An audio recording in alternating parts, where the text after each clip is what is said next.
Bonjour, bienvenue au Coin à Pâtes. Je me nomme Patrick Côté. Oui, je le nomme encore parce que on ne sait jamais quand tu vas arriver. Aujourd'hui, je te présente un livre super important pour nous les chrétiens, la Sainte Bible. La Sainte Bible, c'est la parole de Dieu qui nous est offerte. C'est la parole de Dieu qui vient jusqu'à nous. La Bible vient du mot grec biblios, qui veut dire bibliothèque. Dans ce grand livre, 73 livres. 73 livres qui nous racontent l'histoire d'un peuple qui a rencontré son Dieu. À travers toute cette histoire, voilà que nous nous basons sur cette histoire pour reconnaître encore aujourd'hui les traces de Dieu dans nos vies.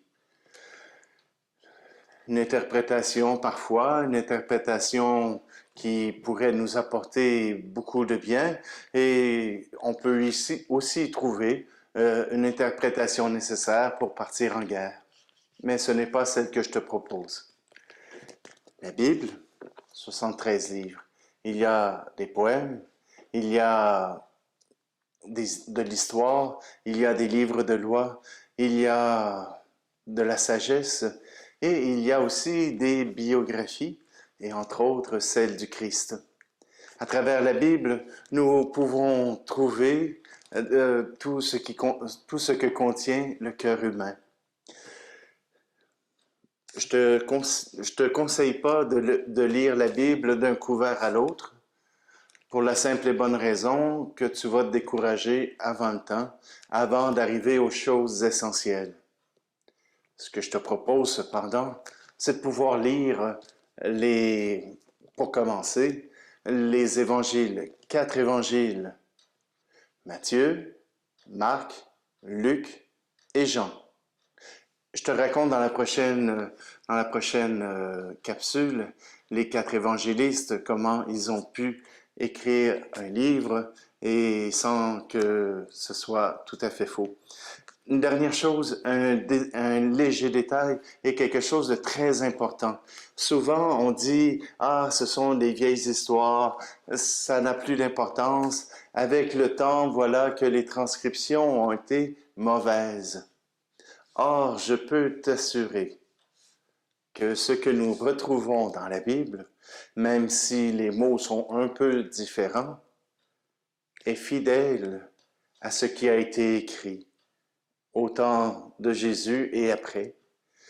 Voilà que dans les années 1970, des chercheurs ont trouvé tout près de la mer Morte, dans les grottes de Qumran, des manuscrits qui avaient été préservés. Alors bien sûr, pas tout en état et pas de façon parfaite. Ce sont des pots des pots de moutons qui avaient été séchés et sur lesquels on avait inscrit. Alors vous pouvez vous imaginer qu'en 2000 ans, il y a eu des fuites d'air et que ces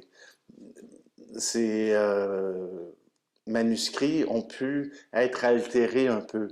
Cependant, ce qui a fasciné les chercheurs en 1970, ce fut de trouver que la Bible d'aujourd'hui est en tout point fidèle à ce qu'ils ont trouvé de ces documents qui datent depuis 2000 ans.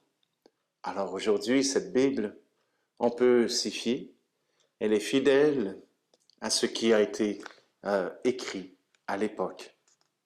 Alors, je te retrouve dans quelques temps pour la capsule sur les évangélistes et sur la manière dont on a écrit la Bible pour être sûr de bien comprendre ce qui s'est passé et non pas de le comprendre avec ce que nous savons aujourd'hui.